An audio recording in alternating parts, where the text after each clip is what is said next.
Olá pessoal, tudo bem com vocês? O título do nosso seminário é A Extinção da Megafauna. O meu nome é Ângela e eu desenvolvi esse trabalho juntamente com a Juliana.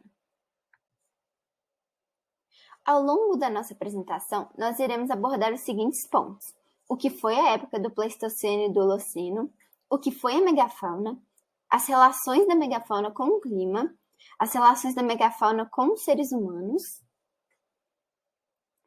Daremos exemplos de algumas dessas espécies da megafauna, explicaremos por que alguns animais foram extintos e outros sobreviveram, e por fim daremos a nossa conclusão.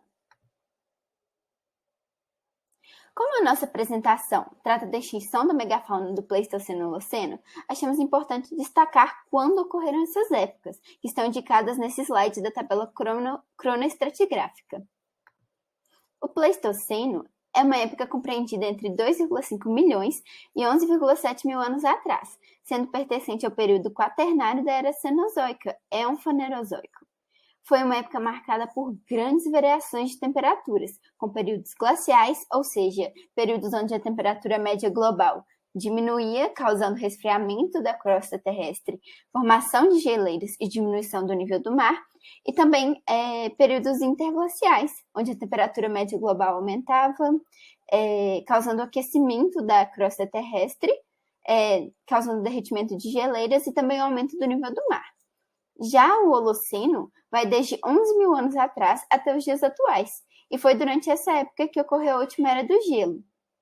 Além disso, foi durante o Holoceno em que houve o surgimento das primeiras civilizações.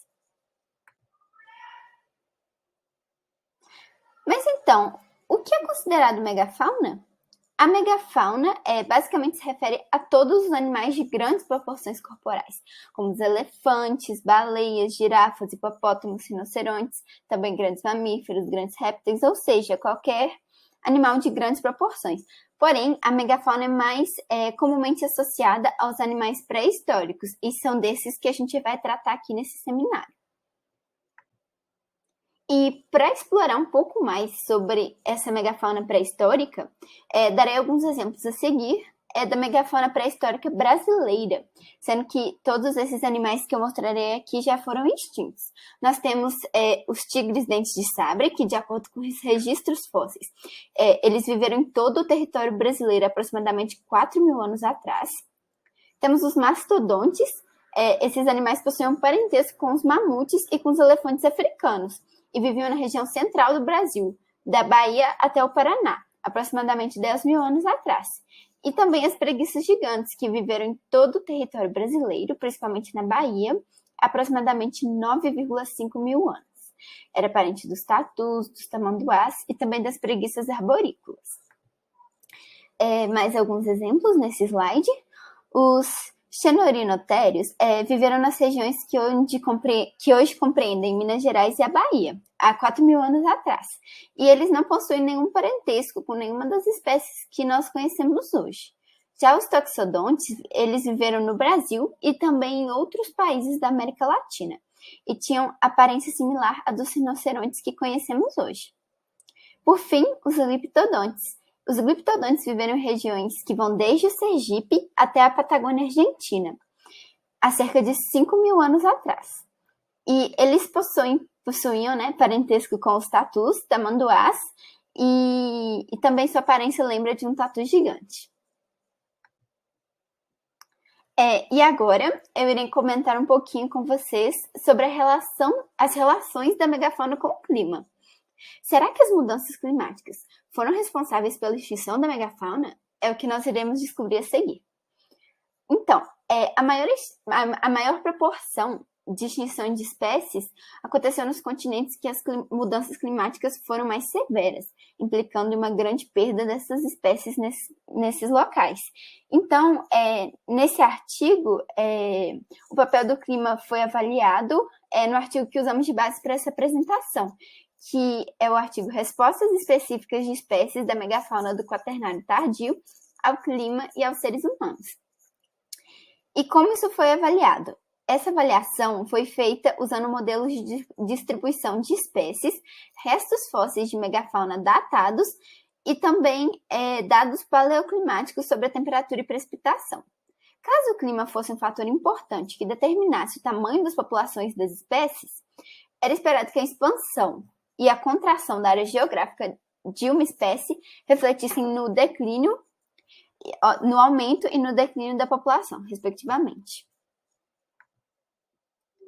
E como vocês podem observar nessa figura que eu retirei do artigo, a área geográfica das espécies foi alterando ao longo dos anos e diminuindo bastante nesses anos mais recentes, demonstrando a contração, então, da área geográfica e o declínio das populações, levando, inclusive, à extinção de alguma dessas espécies. Então, foi concluído que o clima tem sido, sim, uma grande força motriz nas mudanças populacionais da megafauna nos últimos 50 mil anos.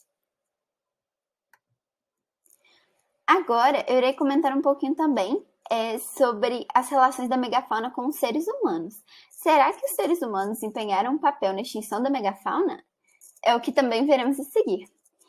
Então, para avaliar o papel potencial dos humanos nas extinções locais e globais da megafauna, foi medida a sobreposição espacial entre a área modelada de cada espécie de megafauna e o registro arqueológico do Paleolítico Eurasiano, a presença de restos de megafauna em conjuntos arqueológicos paleolíticos da Europa e da Sibéria, e também a variação na abundância fóssil e as distribuições temporais e espaciais de sítios arqueológicos paleolíticos conhecidos, e o registro fóssil da megafauna eurasiana em intervalos de 1000 anos.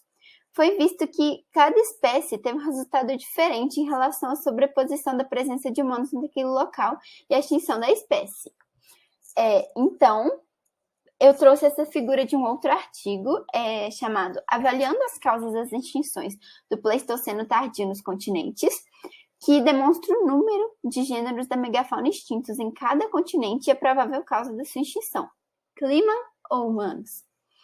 Aqui eu gostaria de destacar principalmente que a extinção da megafauna na América do Norte e também na Austrália coincidiu justamente com o surgimento de humanos nesses locais, que é o que vocês podem observar aí nessa figura.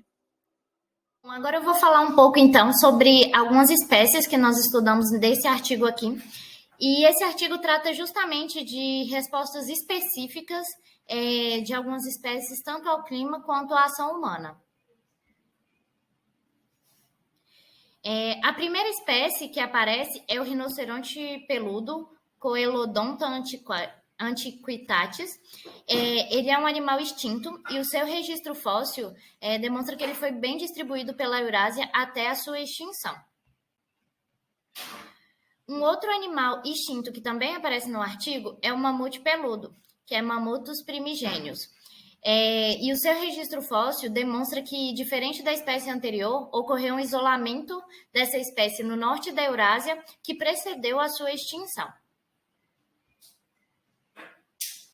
Além disso, também temos o boi almiscarado, que é o Vibus moscatus. Ele é um animal que não está extinto na América do Norte, mas está extinto na Eurásia, que é o objeto de estudo do artigo que nós pegamos. E o seu registro fóssil demonstra que é possível perceber essas manchas de hábitat que indicam um declínio da população.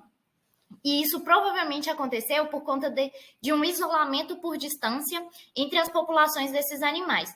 Então, ficaram isolados populações da mesma espécie e isso fez com que os animais tivessem acasalamento só dentro dessa população e o que gerou essas manchas de hábitat que levaram ao declínio da população.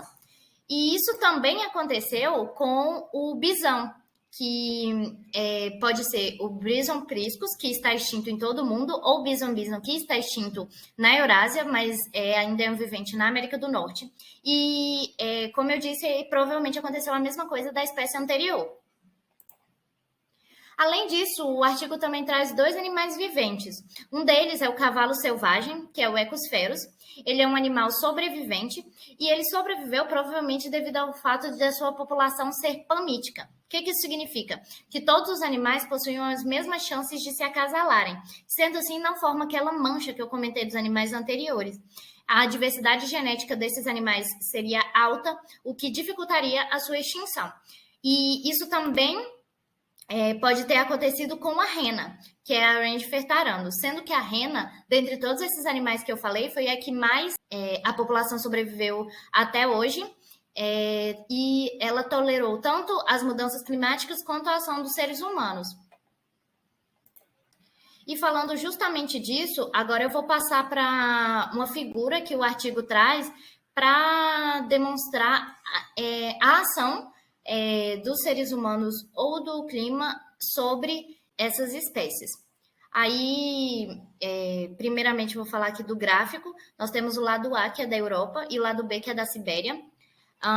Do lado esquerdo da imagem, nós temos essas colunas transparentes que indicam os sítios arqueológicos e a parte colorida indica os registros fósseis da espécie. E já na parte direita, o que está colorido representa a sobreposição entre animais dessa espécie e seres humanos. E aí, aqui para o bisão, nós não temos a informação para a Europa, mas para a Sibéria nós temos. Ele teve um registro fóssil muito grande, como é possível perceber, e teve uma sobreposição com seres humanos também. E aí o que o artigo traz de informação é que tanto os seres humanos quanto as mudanças climáticas podem ter sido causa para a extinção do bisão, visto que o declínio da sua população veio após o último máximo glacial e com uma maior convivência com seres humanos. Aí logo depois nós temos o boi amiscarado, que está em vermelho. Ele não teve muita influência humana, tá vendo que a sobreposição é muito pequena, menor ainda na Sibéria do que na Europa, e a maior chance dele ter sido extinto por conta de mudanças climáticas, visto que ele é um animal muito sensível à temperatura. Então, o seu pelo é muito grosso, quando as temperaturas aumentam pouco mais acima de 10 graus, ele já não consegue tolerar esse ambiente. Passando para o próximo, nós temos aqui o rinoceronte peludo, que provavelmente foi extinto devido à mudança climática, visto que a sua população diminuiu após o último máximo glacial. Ele teve teve sobreposição com seres humanos também, mas o artigo traz que a provável causa de sua extinção tenha sido mudança climática. E logo abaixo, em azul, nós temos o mamute, que teve uma grande sobreposição com seres humanos. Porém, o artigo fala que o mamute é um dos animais resultados mais inconclusivos, porque ele pode ter sido extinto tanto por conta da ação dos seres humanos, quanto por conta das mudanças climáticas, ou por conta dos dois. E aí, entre os animais viventes, nós temos o cavalo e a rena, certo? Eles tiveram também grande sobreposição com os seres humanos.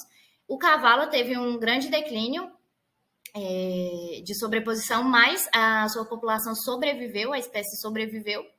E a rena foi o que mais tolerou, como eu falei anteriormente, né?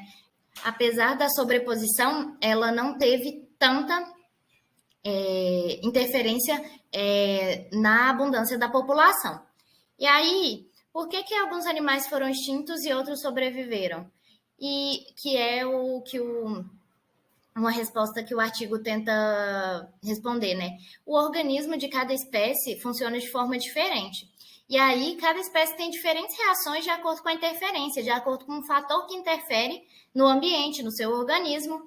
E aí, alguns animais foram mais afetados por mudanças climáticas, outros foram mais afetados por ação humana, e outros animais foram afetados pelos dois fatores. E o que nós chegamos à conclusão é justamente disso, que as mudanças na abundância de espécies são idiosincráticas, ou seja, cada espécie tem respostas diferentes aos diferentes fatores, e isso faz com que ou ele seja extinto ou sobreviva. E era isso que a gente queria passar com esse trabalho. Aqui estão as nossas referências bibliográficas. Muito obrigada pela atenção. Estamos abertas a qualquer dúvida que surgir.